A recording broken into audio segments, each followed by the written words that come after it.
Hi, welcome everyone for the episode 5 of How Languages Connects People. Here at Tech Translations, we love languages and people and how they can grow, interact, and evolve while using different languages. As always, our interviewer and host of this series, CEO and founder of the Tech Translations Inc., Sean Patrick Hopwood, will be interviewing several people connected to languages and to the translation and interpreting world. On our 5th episode, we are speaking with María Ortega García, an embodied language coach, author, speaker, and Spanish multilingual poetry teacher based in Ireland. Welcome, Maria. Hello. Welcome, Maria. Hi. Okay, so I'm the president of Day Translations, and I would like to speak to you and get to know you a little bit more and what you do. So first of all, to start off, I understand you say embodied language coach. You know, obviously I know what a language coach is, but what is an embodied language coach? That's my first, question. Yeah. So an embodied language coach is well, I understand it's kind of a title I have given to myself, but it is because the way I am working with languages is I am working in a holistic way. Shall we say? So I am working with embodied cognition. So that's a very important element in my practice. So Embodied. this experiential embodied condition or experiential learning. Mm-hmm. I work with neuroeducation, and so the idea is to help the student or the student to connect with the language through their hearts and in a more kind of feeling it in the body, Okay. not only in our minds, which is the common thing, I guess. That's very interesting. Yeah, and I agree that when you learn a language, if you kind of embody the culture in yourself, you really get to learn faster and you learn more. Like I've done this with a few languages myself, especially with Spanish. You know, I get a lot into the Spanish culture and the Latin American culture, and it's helped me improve. For example, I dance a lot of salsa. I love salsa music, and just listening to the lyrics, you want to understand what they're saying. So kind of, you're very right. You can't really learn a language without embodying the culture that you're learning from. Even with Exactly. Yeah. And you're from Spain, right? Yeah, I am from Spain. Yeah, and I've been to Spain, and the flamenco part of Spain is the culture of flamenco is beautiful. And so, yeah, when you can find something that you really love about that culture, I really think it helps you improve your language skills and helps you learn a language faster. Yeah, and it makes sense for what I have experienced both as a language learner and also as a teacher. I find that sometimes we struggle to connect the language, making it real for us, making it relevant. Because we don't always have the opportunity to immerse ourselves in a country, or in the language that we are learning. So it just helps using the body in a way, like as you were doing, like dancing is one practice, but I don't know, meditations is something that I use myself all the time in any language I study, and I bring with my students. Just meditate in the language that you are learning. It's just, so in a way you're shutting down your brain, but you are letting the language be experienced and being felt in your body while being relaxed. Yeah, that is awesome for learning. I think this would really hit home with a lot of people. A lot of people would find this is a really good method of learning a language. Some people just don't understand the level of involvement that you need to learn a language. You're not just looking up words and translating. You're feeling the language. You're understanding the culture. And each word has a history in it. It's very interesting. Like the Spanish culture, you have a strong influence from Moorish culture. You have a strong influence from different from English and different all different languages. So you can kind of like feel history as you speak a language, which is really, really interesting. Even in the names of people. Yeah. So yeah, that's very cool. What languages do you speak? I speak French and English. fluently, and then I am learning Irish, Gaelic. Mhm. I've learned German and Arabic and Chinese, but I do not speak those three. Like I just started, but I never continued. So Mhm. And Spanish. and Spanish. Well, that's my mother Yeah, language. that's I always include language, my English, my native language, because I like it makes it sound like more. Yeah. But yeah, a lot of people don't include their native language. I tend to forget, but now it makes sense to include it. Like that's Mhm. the best language I have. Yeah, definitely. And what is your second best, English or At the French? moment, English. At the moment, Okay. English. And you don't and you are currently living in Ireland? I live in Ireland, and Okay. yeah, that's one of the reasons I am learning Irish. It's well, not necessarily because I need to use it, but precisely because it gives me an insight in the culture and in the land. Like it makes it, yeah, And real. so is Irish and Gaelic the same thing or no? I think it, yeah, the well, Gaelic is like I would say the mother language, Yeah. and Irish would be just like a variant. I know that Scottish is also Gaelic, but there are Okay. differences. Okay, So so Gaelic was the original language, and then and Irish and Scottish is kind of branching off from there. Okay. exactly. And do you know how the Gaelic language got started or anything, or are you still getting into that No, right now? no. Yeah, yeah. Well, that's something we have to research. Something I'm actually pretty interested in. And I have a very Irish name, Sean Patrick. So um, Mm-hmm. I have a small Yeah. percentage of Irish blood. So it would be nice to learn. Yeah. So what exactly do you do? What and how do you start? How did you start your business? Ooh, I started, well, I originally trained as a teacher, like a regular school teacher. And I was teaching languages. I was teaching English in the schools and with adults. And at some point, I just felt the need to travel. Hmm. And it happened right at the time that was 2011, I think. And that was right at the time when I was following blogs and the kind of this boom of life coaches working remotely, and the nomadic life is kind of started, or at least for me, I was very exposed to it. So I thought, well, I can just have a website Yeah. and start offering this. And so that's how it started, just because I had the need to have more freedom, and just working in a school wasn't giving me that. Okay. So you are more interested in like helping people learn languages or translation, or have you, what do you like more? I enjoy teaching Hmm. a lot Yeah. because that's my thing, and that's my training. Um, and at the moment, I am not that focused on helping students learn Spanish, but helping them to learn languages. So I am Yeah. more of a language coach, and just Hmm. because I think that there is so much, so many resources out there, and so much information that the students that want to learn a language can access for free, that I think that teachers, we are slowly becoming obsolete. And Yeah. it's really hard to say this, but I think it's kind of happening. So but I think that there is still guidance that needs to be provided, and that's what I am more interested in, just helping the people just to find resources and find their own way of learning.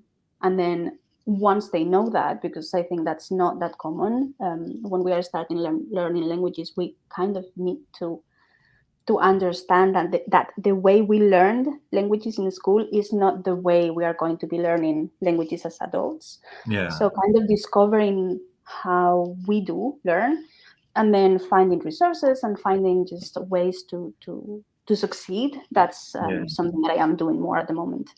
Yeah.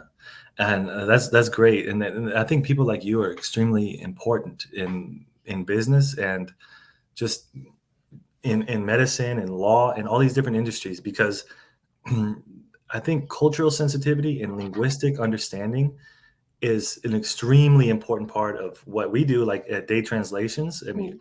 we can translate your stuff all day, but if we can actually teach you, or someone like you can teach them to understand the culture, you're not going to have to keep coming to get stuff translated all the time, you know, and that's not always the solution, you know. You want to learn, you know, like the famous saying, you can keep giving someone a fish, or you can teach them to fish themselves, you know. So if you're just you know, so this cultural training is important for hospitals, you know.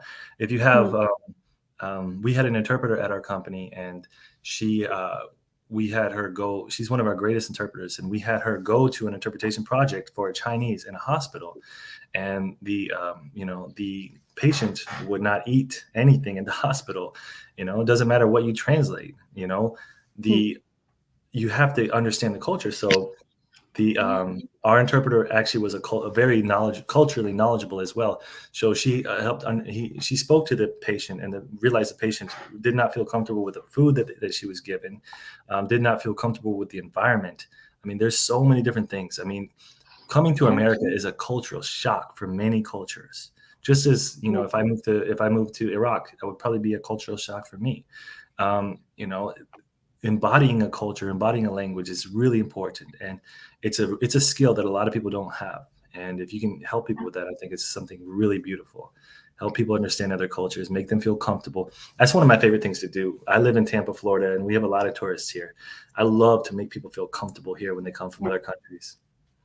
And it's something that I sometimes find that as language learners, sometimes we forget that the language it doesn't exist in isolation. It's not in a box. It belongs to a culture.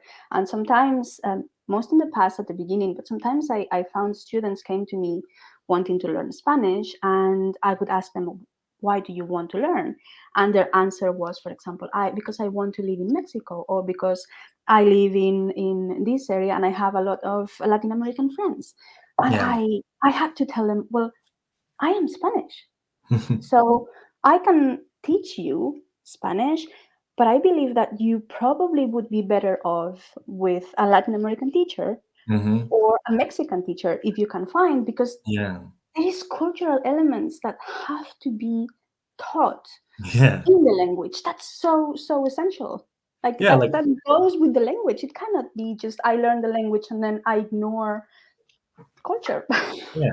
Like I imagine you would not be an expert in explaining like El Día de los Muertos for them, but a Mexican probably wouldn't totally understand flamenco music, or, you know, all the different levels of languages and culture. Like, you know, Spain has a lot of cultures, you know, all the way up from like, you know, the Basque territories to, you know, to the Catalan, to the people in Sevilla. There's a lot of different dialects. So, and a lot of people in Latin America don't know that. So cultural experts is important. You can't just be generic about it. You got to be specific.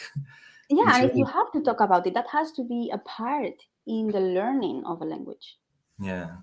So what we're doing at Day Translations, we believe, you know, in linguistic training. You know, we have a Day Learning, which is a new branch of what we're doing, and we want, you know, because we believe like what you're doing is extremely important to businesses that want to grow. So, what size classes have you had? Do you do mostly online learning or in person? Like, you know, what are your class sizes? Okay, I've done a lot of things, but at the moment it's mostly, well, in general, it has been online most of the time, because that was precisely what I wanted, was this freedom. But over the years, I've done in-person events and workshops, and also until COVID time, I used to do retreats and immersion experiences in Spain. That was group, I don't know, maybe a week, normally a week in Spain with a group of students, and we would experience the language and culture. At the moment is mostly one-on-one, and occasionally I do groups, but also online. And what city are you from in Spain? What area? What area are you from in Spain? Sorry. I am from the north, a small town called Burgos in Castilla y León, and it's a town that is crossed by the Camino de Santiago, the pilgrimage. I don't know if you're Okay. familiar with it, and that's I something don't know that I've that. done with my students. There is a pilgrimage that goes from France to one point in Spain. That Camino de people Santiago. exactly, yeah, I've never heard of that. I'm gonna have to look that up. yeah. Everyone listening should look that up right now too. Yeah, and it is quite famous. It's well, originally was a Christian pilgrimage, but at the moment it's just something that people do as an Wow. experience. So it doesn't have that religious component anymore. But it is very famous. So I grew up having pilgrims going through the city, walking Yeah. with their backpacks, and that's something that I had the privilege of offering in 2019. Yeah. I brought a group of, I think we were 10 people from all over the world. So people Yeah. coming from Canada, from different parts of Europe, Wow. and we did a fraction of that pilgrimage together. So we were speaking in Spanish all the time while walking, which is a great way to learn language, movement, and learning. Getting And oxygen conversation. into your blood and movement. Oh, Totally. And just experiencing, as we were passing through different villages and different areas, just experiencing life yeah. was just amazing experience. Wow. I really admire what you do because you connect to the human aspect and the spiritual aspect of learning a language, which it really speaks to me in my soul, because it's like, this is what I'm all about. You know, I'm passionate about languages. I speak a few languages myself, and Spanish is my best language. And just the things you learn from a language is just so beautiful. And the way you teach is very admirable. So that's great. I think you should keep doing that Camino de Santiago thing. Yeah. And so and I see, so you are a published author? Self-published author. How many books? No, just one. I am writing a second one at the moment, but I only published one, I think, 2 years ago. Like, since the pandemic, the time is going in a blur. I think it was 2020. Okay. What's it I about? published it is called Weaving Words, the Alchemy of Language. Willing Words, The Alchemy of Language? Weaving Words. Okay. Weaving Words, The sorry. Alchemy of Language. Got it. And it's about languages. Wow. So, Like, even the title is amazing. I love alchemy. Yeah, and the idea of alchemy for me is really, really important. And precisely that book was the first one that, it had to come from all the experiences that I had as a teacher and as a language learner. So it is mostly for people who are learning a language or teaching it, just to bring that idea of the embodiment and the spirituality to languages, and how and it gives different ideas of how to implement that different way of learning a language or accessing languages. Well, I would love to learn about that. Weaving Words, The Alchemy of Language. I've been to Spain once, and I went to a castle, and then at the bottom there was an apothecary, apotecario, or is that how you say it in Spanish? Yeah. Is that goes, apothecary is where you do alchemy, right? Or okay, I was just making sure. So is that a famous thing? And is that alchemy a big thing in Spain? Not necessarily. It was just for me, just the alchemy and the magic of it, the idea of mixing, combining languages, and what the transformations that they do in you, basically. It's crazy. So it is the idea of transformation that, and I wanted to bring kind of alchemy for me is more into the non-scientific world, because I wanted to make this book not academic, not super scientific. I wanted to bring the poetry of learning a language and the emotion. I wanted to make it, more humane. Yeah, So for me, I love the bringing the idea of alchemy and the transformation was the main idea. and that is amazing because language does transform you. It might even translate you physically. Like, Yeah. imagine if you speak French, your lips might just go out a little bit, pucker a little bit more because of the amount you say or stuff like that. Whenever I learn Spanish, it's brought out different emotions in me. I'm learning Chinese now, and it has brought out different aspects of my personality. So these languages, people who just speak one language, they should definitely learn another language because they don't understand how a language changes you mentally, physically, spiritually, in every way. It really, and it makes you see the world from a different way. There's different concepts that we have in different languages that don't exist in English or Spanish, or French, So, like in French, you would say "tu me manques," it means I miss you, but it doesn't literally mean I miss you. It means you're missing from me. You're a part of me that is missing, stuff like that is just like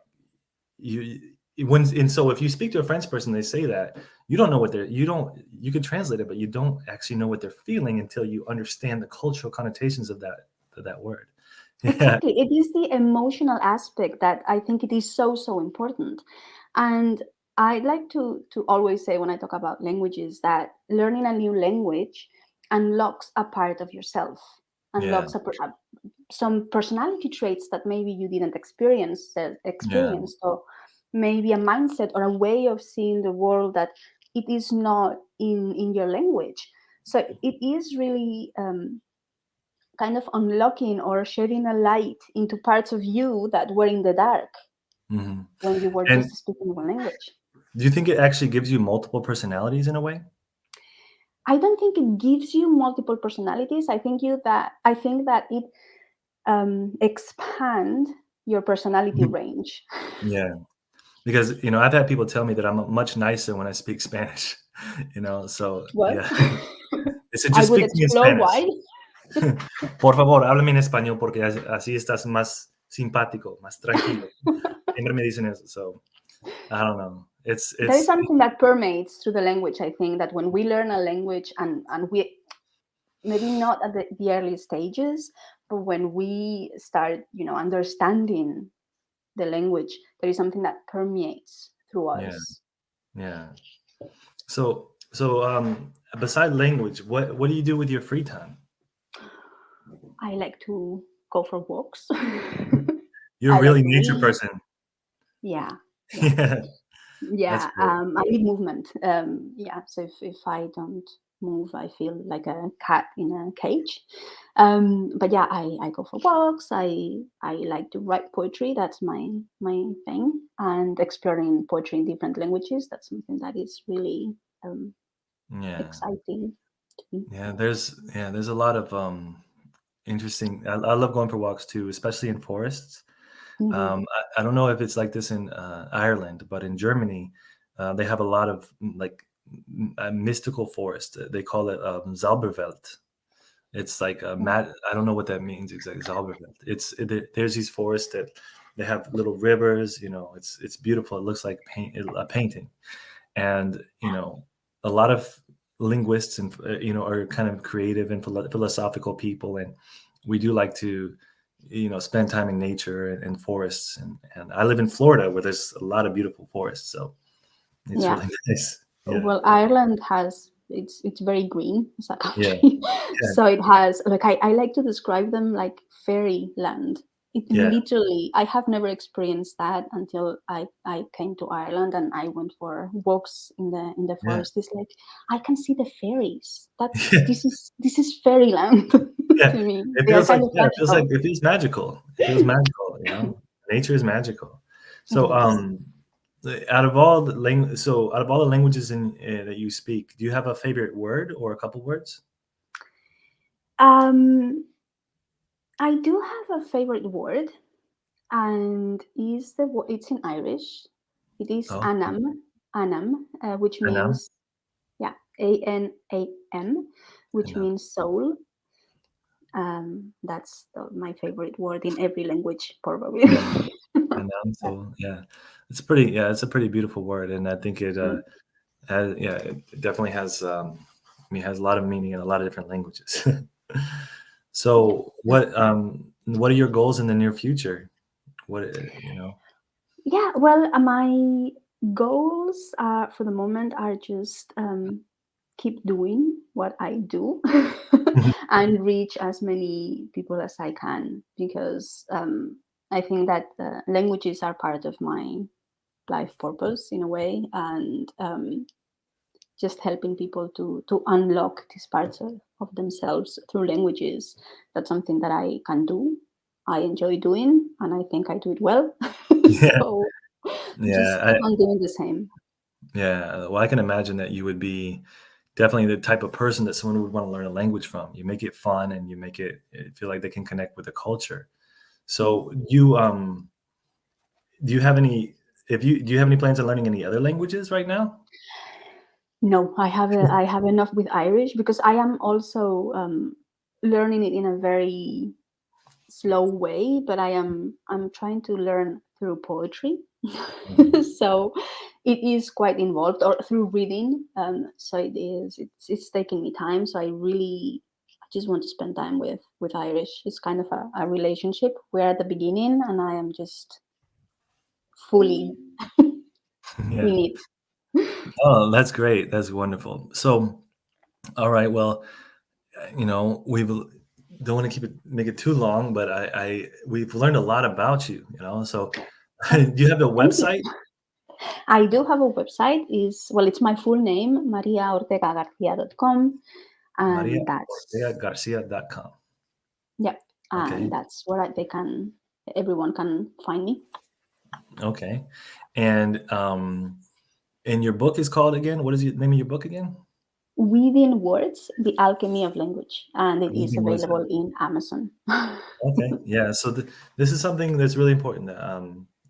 Well, Weaving Words of the Alchemy of Languages, MariaGarciaOrtega.com. And this is something that's really important for business, to try to work with people like, us, work with people like you to learn the language, but also learn the culture. And I think that will help you a lot more than just getting something translated. You have to learn the culture, learn how to integrate into the society. So that's great. I love what you're doing. So thank you very Thank much. you. Thanks for having me. Yeah, you're very welcome. Thank you. All your details will be down on the comments below and with this video. It was very interesting to hear about your work, Maria. Thank you. I'm glad it Thank wasn't you. boring. No, No, for not at all. someone like me, it's not boring. I can talk about language all day. I would go on for 3 hours if I could. Yep, I can love to relate. hear what you do, and especially the human aspect. So that's really nice. Thank you.